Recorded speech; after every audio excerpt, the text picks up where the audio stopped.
Continue करेंगे। Already दो topic cover हो चुके हैं। What are the objective of economic planning and what is the difference between economic growth and economic development.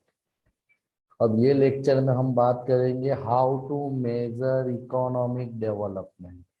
Economic development को measure करने के indicator कौन से।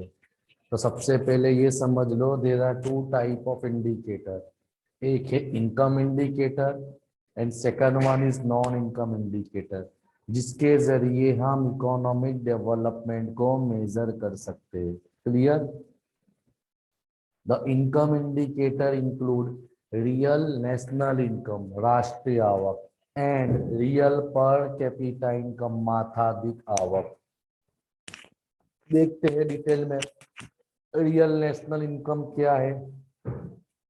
रियल नेशनल इनकम को जीएनपी भी बोला जाता है, ग्रोस नेशनल प्रोडक्ट, यानी gross national product. According to this indicator economic development is a process in which real national income of a country increases over a long period of time। यानी simple क्या बताया है ये indicator real national income के मुताबिक ये बताया गया है कि इकोनॉमिक डेवलपमेंट का मतलब ये वो प्रक्रिया है जिसमें आपकी देश की राष्ट्रीय आवक लंबे समय तक बढ़ती रहती है। Real national income means total output of good and services in real term. ये एमसीक्यू में पूछ सकते हैं कि रियल नेशनल इनकम का मतलब। अब इनकम हम किसको बोलेंगे, तब बताया इनकम मीन्स टोटल आउटपुट, आपने कितना माल बनाया, good and services with in a year. Clear. आगे बढ़ते हैं। भाई कहाँ एडमिशन है वो मेरे को तो बिल्ड नहीं हुआ है। 7,135। चल। चल।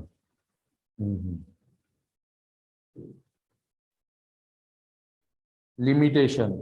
This criteria has the following limitation. अब इसकी लिमिटेशन क्या थी, ये मेथड के गैर फायदे क्या थे, खामियां क्या थी, देखो। तो number one, this method does not consider change in price. सबसे बड़ा लिमिटेशन ये है कि ये मेथड के अंदर अगर मार्केट में प्राइस चेंज होती है तो उसको आप मेजर नहीं कर पाओगे, क्योंकि आपको पता थोड़ी चलेगा कौन सी जगह कितना चेंजेस आया है और किस प्रकार का चेंजेस आया है। Clear. Number two, this method ignore the effect of population growth on real per capita income. ये भी सबसे बड़ा लिमिटेशन है कि भाई जो तुम्हारा पॉपुलेशन ग्रोथ है, तो कॉमन चीज बात है कि जैसे जैसे पॉपुलेशन बढ़ेगी तो automatically it will indirectly and directly affect the national income, national product and national output. तो वही बताया है कि this method ignore the effect of population growth on not real per capita income, यानी न पर कैपिटा माथादिक आवक पे gross पर कैपिटा इनकम का, माथादिक आवक का, माथादिक आवक का, ग्रोस पर कैपिटा इनकम का पॉपुलेशन ग्रोथ पे क्या असर पड़ता है वो देखा जाएगा। Number three, number three, this method this method this method indicate ignore the distribution of national income. राष्ट्रीय आवक को कैसे डिस्ट्रीब्यूट करना वो भी इसके अंदर मेजर नहीं किया गया। Number four, this method does not consider income earn through illegal activity. ये भी सबसे बड़ा लिमिटेशन है कि अगर इलीगल तौर पे जो आप आवक कमाते हो तो उसको भी इसके अंदर ध्यान दिया गया नहीं है। ओके आगे। हाँ। हम्म। हाँ। हाँ। This method does not consider income earn through illegal income. Clear. Point number five, while calculating national income the problem of double counting अगर, ये भी सबसे बड़ा लिमिटेशन है कि डबल काउंटिंग का मतलब क्या होता है कि एक इनकम दो बार कैलकुलेट हो जाएगी, ये भी एक लिमिटेशन है। Point number six, while calculating national income a problem arise whether transfer payment should be included or not। बराबर है। तो वही चीज है कि ट्रांसफर पेमेंट का मतलब क्या होता है कि भाई जो चीज हमको मिलती है, जो पैसा हमको दिया जाता है, जिसको वन टाइम पेमेंट बोला जाता है, जिसको वन टाइम पेमेंट बोला जाता है, जिसको बोलते हैं ट्रांसफर इंस्टेट, ट्रांसफर पेमेंट बोला जाता है। क्लियर। तो वही चीजें कि जो ट्रांसफर पेमेंट है वो भी इसमें इंक्लूड करना है कि नहीं करना, वो सबसे बड़ी चीज आ जाती है। क्योंकि जब तक अगर कॉन्सेप्ट क्लियर नहीं होगा वहां तक आगे नहीं आएगा। वो तुमने देखा है रियल नेशनल इनकम, दूसरा आता है रियल पर कैपिटा इनकम, ये भी इनकम इंडिकेटर है। रियल पर कैपिटा इनकम का मतलब होता है माथाधिक आवक, माथाधिक आवक, माथाधिक आवक। Clear. According to map, economic development is a process where real per capita income of a country increases over a long period of time। बराबर। मेरे ने क्या बताया कि पर कैपिटा इनकम वो इनकम है जहां पे तुम्हारी इनकम लंबे समय तक इंक्रीज होती है। तब इसकी डेफिनेशन क्या माथाधिक आवक की अपने पड़ी थी, कुल राष्ट्रीय आवकना छेदमा कुल वस्ती, यानी जीएनपी एट कांस्टेंट प्राइस, या तो real national income divide by population, divide by population. when real per capita increases over a long period there is an improvement in the standard of living of people। सीधा है कि अगर तुम्हारे माथाधिक आवक बढ़ती है तो आपका स्टैंडर्ड ऑफ लिविंग रहन सहन में इंप्रूवमेंट आएगा। अब इसके लिमिटेशन क्या है, जैसे नेशनल इनकम के लिमिटेशन थे, इसके भी limitation on an average same ही रहेंगे। Number one, if real per capita income increases there may not be rise in standard of living of people। सीधी ये माथाधिक आवक बढ़ने के बावजूद भी स्टैंडर्ड नहीं बढ़ता। क्यों नहीं बढ़ता? तो अपनों को मालूम है कि माथाधिक आवक बढ़ने का मतलब ये हुआ कि पर कैपिटा इनकम बढ़ी, पर ये स्पेसिफाई नहीं हुआ अमीरों की इनकम बढ़ने की वजह से हो रहा है कि गरीबों की इनकम के बढ़ने की वजह से हो रहा है। Clear. Number two, this indicator ignore the distribution of income. मैंने ऑलरेडी बता दिया कि भाई पर कैपिटा तो तुमने देख लिया कि भाई तुम्हारी पर कैपिटा इनकम बढ़ गई, मगर कैसे बढ़ी, उसको कैसे डिस्ट्रीब्यूट किया जाता है, वो सब चीजों पे ध्यान नहीं दिया जाता। तो ये किसका लिमिटेशन है?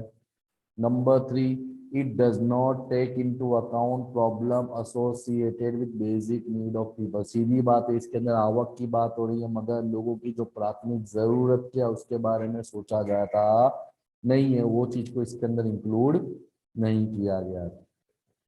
Point number four, this indicator fail to measure adequacy the changes in output due to change in price level. बराबर है कि भाई प्राइस लेवल के अंदर चेंज आने की वजह से जो चेंजेस आ रहा है तो उसकी इफेक्ट को भी लोग ने इंक्लूड नहीं करा है। Number five, the international comparison of real per capita income are not accurate. बराबर नहीं है because due to difference in exchange rate. सीधी बात है कि हमारा एक्सचेंज रेट और अमेरिका का एक्सचेंज रेट बहुत डिफरेंस है, वो फ्लक्चुएट होता है, तो हम रियल पर कैपिटा इनकम के हिसाब से कंपैरिजन नहीं कर सकते। Point number six, it does not consider social cost. सबसे बड़ा पॉइंट यही है, सबसे बड़ा पॉइंट यही है कि हम लोग हम लोग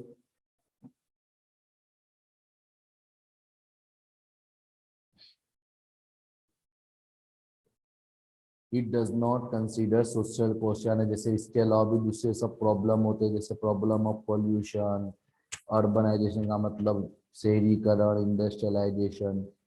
क्लियर। तो ये सब इसके लिमिटेशन है कि ये सब जी प्रॉब्लम होते हैं, ये सब चीजों पे ध्यान दिया जाता नहीं है। क्लियर, समझ में आया? आगे बढ़ते हैं। it is very difficult to it is very difficult to prepare accurate estimation of real national income। सबसे बड़ी चीज है कि सबसे बड़ा लिमिटेशन हम ये बोलेंगे तो चलेगा। क्या लिमिटेशन है? तो सबसे बड़ा लिमिटेशन है ये है कि तुम एक्यूरेटली यानी कंप्लीटली सही तरीके से अनुमान नहीं लगा सकते, एस्टिमेट नहीं लगा सकते। क्लियर, समझ में आया?